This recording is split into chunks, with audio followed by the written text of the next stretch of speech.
ସତ୍ୟକେଳା ପକ୍ଷରୁ ଆପଣଙ୍କୁ ସ୍ୱାଗତ। ପ୍ରବଳ ବର୍ଷା ଯୋଗୁଁ ବାଲେଶ୍ୱର ଜିଲ୍ଲାରେ ବନ୍ୟା ପରିସ୍ଥିତି ଜଟିଳ ହେବାରେ ଲାଗିଛି।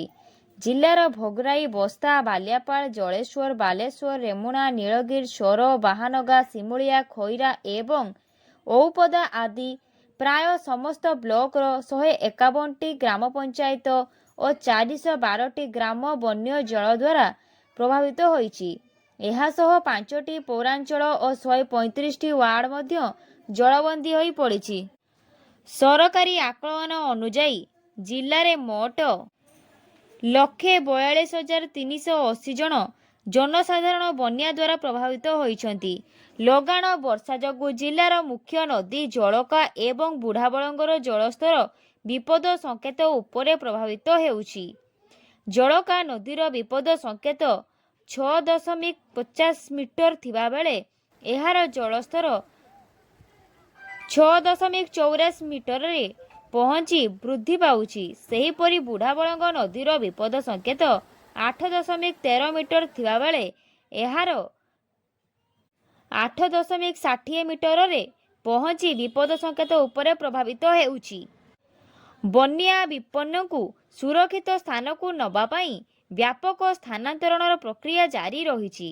ବର୍ତ୍ତମାନ ସୁଦ୍ଧା ମୋଟ 26,455 ଜଣଙ୍କୁ ସୁରକ୍ଷିତ ସ୍ଥାନକୁ ଅଣାଯାଇଥିବା ବେଳେ 13,783 ଜଣ, 6,164 ଜଣ ପୁରୁଷ, 6,338 ଜଣ ମହିଳା, 1,281 ଜଣ ଶିଶୁ ବିଭିନ୍ନ ଆଶ୍ରୟସ୍ଥଳୀରେ ରହିଛନ୍ତି।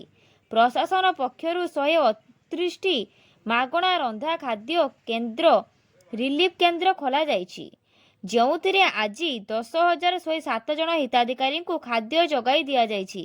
ଏତଦ୍ ବ୍ୟତୀତ ତୁରନ୍ତ ରିଲିଫ୍ ଭାବେ 33.5 କ୍ୱିଣ୍ଟାଲ ଚାଉଳ, 45.1 କ୍ୱିଣ୍ଟାଲ ଚୁଡ଼ା, 9.10 କ୍ୱିଣ୍ଟାଲ ମୁଢ଼ି, 4.5 କ୍ୱିଣ୍ଟାଲ ଗୁଡ଼, 143ଟି ପଲିଥିନ୍ ରୋଲ୍, ବିସ୍କୁଟ ଓ ପାନୀୟ ଜଳ ବୋତଲ ବଣ୍ଟନ କରାଯାଇଛି। ବନ୍ୟା ଯୋଗୁଁ ପ୍ରାୟ 654ଟି ଘର କ୍ଷତିଗ୍ରସ୍ତ ହୋଇଛି। ଏଥିମଧ୍ୟରୁ 84ଟି ପକ୍କା ଘର ସମ୍ପୂର୍ଣ୍ଣ ଭାଙ୍ଗି ଯାଇଥିବା ବେଳେ 110ଟି ପକ୍କା ଘର ଗୁରୁତର, 344ଟି କଚ୍ଚା ଘର ଆଂଶିକ ଭାବେ ଏବଂ 87ଟି ଗୋଶାଳା କ୍ଷତିଗ୍ରସ୍ତ ହୋଇଛି। ଗୋ ସମ୍ପଦ ମଧ୍ୟରେ 20ଟି ପ୍ରାଣୀ ପ୍ରଭାବିତ ହୋଇଥିବା ବେଳେ 9ଟି ପଶୁ, 1ଟି ବଡ଼ ଓ 8ଟି ଛୋଟଙ୍କର ମୃତ୍ୟୁ ଘଟିଛି। ପ୍ରାଣୀ ସମ୍ପଦ ସୁରକ୍ଷା ପାଇଁ 2ଟି ଭ୍ରାମ୍ୟମାଣ ପଶୁ ଚିକିତ୍ସା ଦଳ ନିୟୋଜିତ ହେବା ସହ 10 ଟନ୍ ଗୋ ଖାଦ୍ୟ ବଣ୍ଟନ କରାଯାଇଛି। ତେବେ ସୌଭାଗ୍ୟବଶତଃ କୌଣସି ମାନବୀୟ ଜୀବନ ହାନି ଘଟିନାହିଁ। ଉଦ୍ଧାର କାର୍ଯ୍ୟ ପାଇଁ ମୋଟ 21ଟି ଟିମ୍, 9ଟି ଓଡ୍ରାଫ୍, 12ଟି ଅଗ୍ନିଶମ ବାହିନୀ ଓ 2ଟି ଏନଡିଆରଏଫ୍ ଟିମ୍ ମୁତୟନ କରାଯାଇଛି। ସ୍ୱାସ୍ଥ୍ୟ ସେବା ଯୋଗାଇ ଦେବାକୁ 5ଟି ମେଡିକାଲ ଟିମ୍ ନିୟୋଜିତ କରାଯାଇଛି। ରାସ୍ତାଘାଟ ବୁଡ଼ିଯିବା ଯୋଗୁଁ 30ଟି ରାସ୍ତା ବାଧାପ୍ରାପ୍ତ ହୋଇଛି ଏବଂ 15ଟି ଗାଁ ବାହ୍ୟ ଜଗତରୁ ବିଚ୍ଛିନ୍ନ ହୋଇପଡ଼ିଛି। ବାଟରେ ପଡ଼ିଥିବା 15ଟି ଉପୁଡ଼ା ଗଛ ଓ ଜଳବନ୍ଦୀ ରାସ୍ତା ସଫା କରି ଯାତାୟାତ ସ୍ୱାଭାବିକ କରିବା ପାଇଁ 4ଟି ଜେସିବି ମେସିନ୍ ନିୟୋଜିତ କରାଯାଇ ସମ୍ପ୍ରତି 10ଟି ରାସ୍ତା ଚଳାଚଳ ଉପଯୋଗୀ କରାଯାଇଛି।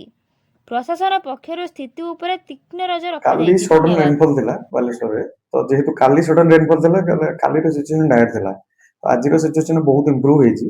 ଆମେ ତଥାପି ଚେଷ୍ଟା କରୁଛୁ ଯେତିକି ହେଇପାରିବ ଡିଷ୍ଟ୍ରିକ୍ଟ ଆଡମିନିଷ୍ଟ୍ରେସନ ତରଫରୁ ଆମେ ଷ୍ଟେଟ ଗଭର୍ଣ୍ଣମେଣ୍ଟର ହେଲ୍ପ ନେଇକି ଆମର ଯେମିତି ଆମେ ଆମର ଅଛି ଅଲରେଡି ଥିଲା ଏଠି ଓଡ୍ରାଫର ଗୋଟେ ଟିମ୍, ଆମେ ତାକୁ 5ଟା ପାର୍ଟରେ ଡିଭାଇଡ କରି ଡିଫରେଣ୍ଟ ଲୋକେସନକୁ ପଠେଇଥିଲୁ।